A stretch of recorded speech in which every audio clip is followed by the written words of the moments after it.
আপনি কি জানেন ফিফা ওয়ার্ল্ড কাপ 2026-এ এমন একটি দেশ অংশগ্রহণ করতে যাচ্ছে যাদের পুরো ইকোনমি চলে চকলেটের কাঁচামাল উৎপাদন এবং সেগুলো বিভিন্ন দেশে এক্সপোর্টের মাধ্যমে। সেই দেশে পলিটিক্যাল পাওয়ারের চেয়ে মাফিয়াদের রাজত্বটাই বেশি চলে। ক্ষমতা পরিবর্তন হয় মিনিটে মিনিট। প্রায় 100 থেকে 150টা মাফিয়া গ্যাং আছে সেই দেশে। বলতে গেলে পুরো দেশ সারা বছরই ভায়োলেন্সে উত্তাল থাকে। মাফিয়ারা সবকিছুই নিজেদের কন্ট্রোলে রাখে। এমন একটি দেশ যেখানে আনুমানিক 30 লক্ষ মানুষ প্রতিদিন ক্ষুধার সাথে যুদ্ধ করে বেঁচে থাকে।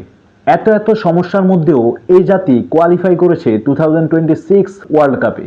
আমি কথা বলছি ডেমোক্রেটিক রিপাবলিক অফ কঙ্গোর, যারা প্রায় 5 দশক আগে 1974 সালে শেষবার খেলেছিল ওয়ার্ল্ড কাপে এবং তারপর প্রায় 52 বছর লেগে গেল তাদের আবারও এখানে পৌঁছতে। কঙ্গো মূলত এমন একটি দেশ যেখানে দৈনিক বেঁচে থাকাই একটি যুদ্ধ একজন সাধারণ নাগরিকের জন্য। তাছাড়াও তাদের দেশের সিভিল ওয়ারের জন্য প্রায় 70 লক্ষ মানুষ তাদের বসতবাড়ি হারিয়েছে। দেশটিতে এত বেশি দুর্নীতি যে 70% অর্থায়ন আসে কোকো এক্সপোর্ট থেকে, তার প্রায় পুরোটাই মেরে দেয় মাফিয়ারা। কৃষকের পকেটে আসে মাত্র 2%, যার কারণে সাধারণ নাগরিকের মাথাপিছু আয় নেই বললেই চলে এবং সেই বেকার জনগোষ্ঠী জড়িয়ে পড়ে অনেক বেআইনি কাজে এবং তাদেরকেই কাজে লাগায় এই মাফিয়ারা। কিন্তু এত এত কিছুর পরেও কঙ্গো কোয়ালিফাই করেছে বিশ্বকাপে।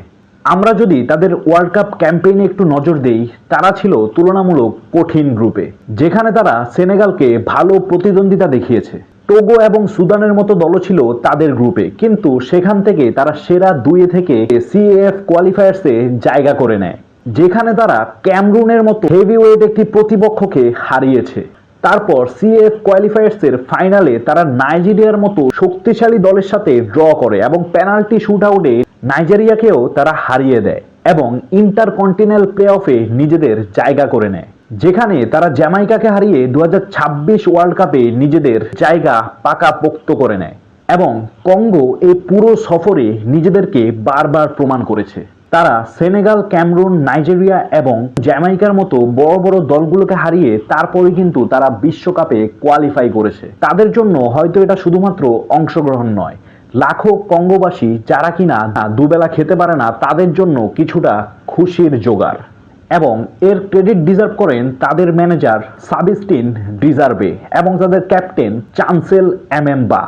তাদের দুজনের প্রচেষ্টার কারণেই কঙ্গো বর্তমানে আফ্রিকার অন্যতম পরাশক্তি হিসেবে নিজেদের জায়গা করে নিয়েছে ওয়ার্ল্ড কাপে। তাদের ইথিক্স ছিল হার না মানা মানসিকতা এবং যত কঠিন সময় আসুক হার না মানা।